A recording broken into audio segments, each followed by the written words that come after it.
Hello everyone, my name is Karina Schwaninger, and today I'll be talking about perovskite molecules and their applications in solar cells. So first I'll just discuss the molecular structure, so I will show you a model that I made in Tinkercad.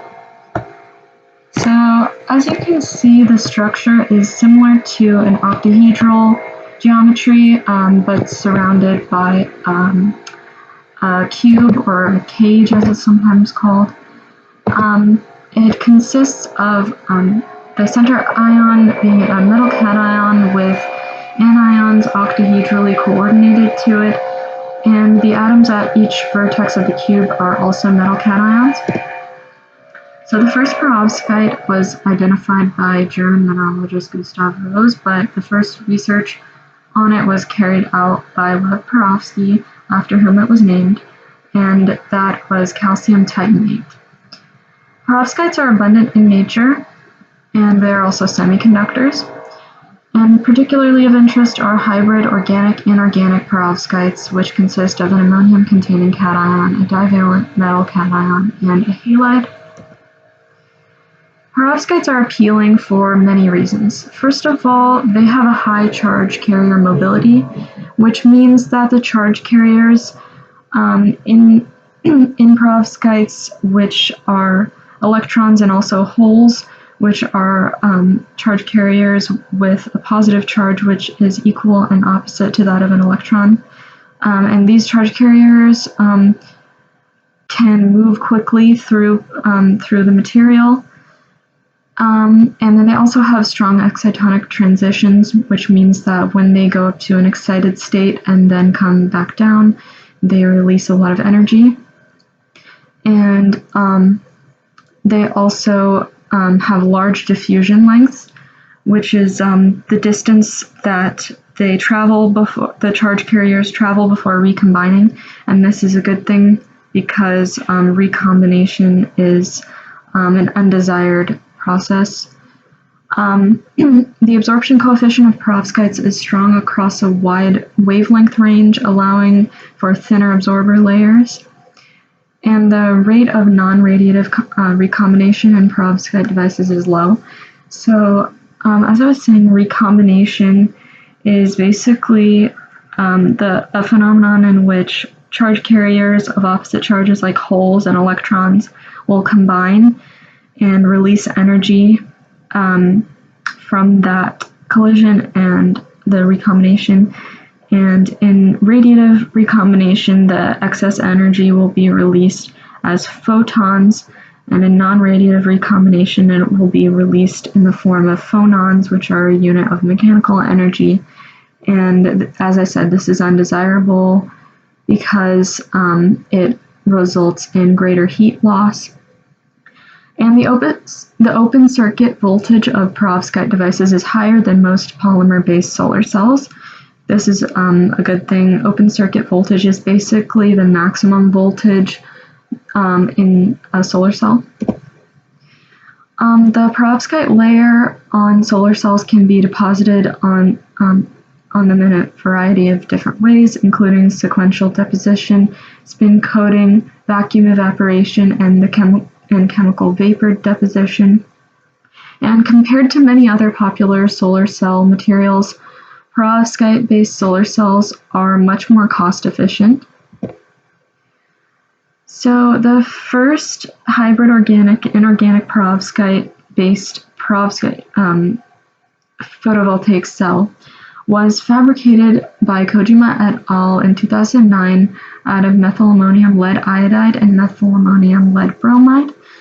And initially, they were used in the conventional dye-sensitized solar cell structure, which consists of a thin glass or transparent conducting oxide layer, a compact titanium dioxide hole-blocking layer, which basically blocks holes from reaching the anode, and a mesoporous dye-sensitized titanium dioxide layer, which essentially is a titanium dioxide layer coated in a light-sensitive dye which will absorb light, and then a liquid electrolyte, which acts as the medium through which the charges flow, and a counter electrode.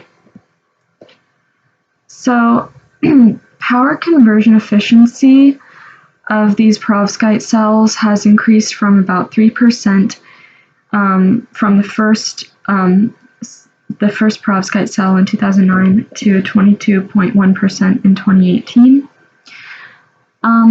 And the photon energy utilization is around 70% for the isolated perovskite films, but once they're actually fabricated into a solar cell, it drops to around 1 to 4%, which is not very good. However, photon recycling can increase the photon energy utilization. And this is essentially the recapture and reabsorption of photons emitted by radiative recombination, as I discussed earlier. And the main reason why the photon energy utilization of these perovskite devices drops so much is because of other components in the cells, such as the liquid electrolytes. So perovskites are very sensitive to moisture. It causes them to degrade. So the liquid electrolyte lowered the stability of the device a lot early on. So it was replaced by solid state hole transport materials. And this has increased the power conversion efficiency of the methyl ammonium lead iodide from 3% to 10%. So most solar cells on the market have a lifetime of around 20 to 25 years, but perovskite solar cells only last for about 10 years. And as I said, water causes the perovskites to break down by the reaction shown below. And as you can see, that is an irreversible process that is catalyzed by water. And unfortunately, due to the presence of heavy metals such as lead in perovskites, the degradation poses environmental concerns as it's toxic to wildlife and plants. So to conclude, as you can see in this graph, there's been a lot of progress made in this field, and rapid advancements are occurring in this area of perovskite solar cell research. And these devices are showing promising increases in power conversion efficiency. However, concerns remain regarding the degradation of these cells and the life cycle of them and how long they're going to last, and more improvements need to be made to the current design. These are my references.